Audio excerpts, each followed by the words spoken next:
Conor McGregor is doing what he does best, which is running his mouth. McGregor is 5'9", 170-pound Irish guy with a big mouth that some would classify him as charismatic, while others would say obnoxious, and then others would say it's a bit of both. Regardless of classification, McGregor knows how to manipulate. McGregor's recent comments ripping on WWE talent has nothing to do really with WWE. It has to do with getting attention on his name from a very loyal and vocal fan base that he knows WWE has. It's attention from the media outlets like TMZ and Fox Sports who have all picked up with attention because there's a fight coming up on August 20th at UFC 202, which is the day before SummerSlam.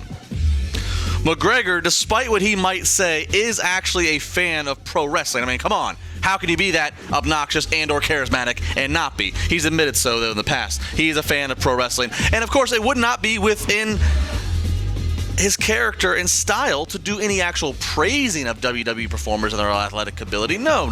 Hell, if you ask Ric Flair, McGregor stole Flair's gimmick. No, McGregor is a heel through and through. He is going to remain ornery and confrontational while he's on the clock. So it comes to the magical question that always arises in these situations when involving anything in pro wrestling, and it's the need of this question being asked, which is the root of what makes pro wrestling so great and can keep pro wrestling around forever.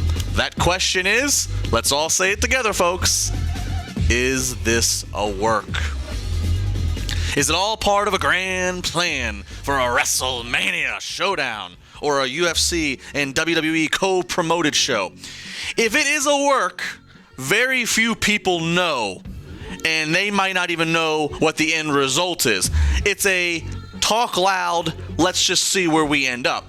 I don't think Ric Flair or Big E or Sheamus or Taz or any of the others in pro wrestling world that have commented and fired back at McGregor, I don't think any of them know anything solid. They don't know any specific big plan for McGregor to be in WWE or for an appearance. They might assume such. They might think such based upon context clues.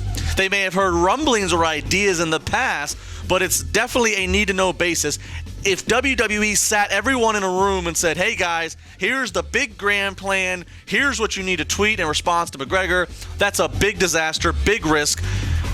Aside from the true plans being leaked out and the risk there, it doesn't come off as genuine and as interesting as it has.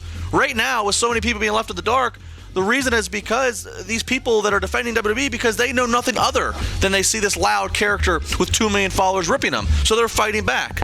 They probably figure their employer in WWE isn't going to be mad at them at acknowledging and defending the brand, getting some attention on the brand. And remember, Vince McMahon is the kind of guy who gets off on this kind of alpha male, stand your ground, wave your flag of pride. If this is a work, it might turn into one, but what it is right now is smart verbal manipulation to promote an MMA fight. If McGregor wins, he continues to run his mouth, and paydays are there for him, and his value goes up. If McGregor loses on August 20th, the pro wrestling universe starts calling him out, taking shots at him, talking about him maybe even more if he actually loses. And then he still has value, and there's still an even greater payday to put him in a WWE arena for one time. Conor McGregor is tough fighting guys in his same weight class. And smaller guys, yes, smaller guys can whip the tar out of some bigger guys in real-life fights. I've seen it happen. But Conor McGregor, he would run into a reality check quickly if he tried a few of the bigger guys in a WWE or pro wrestling locker room.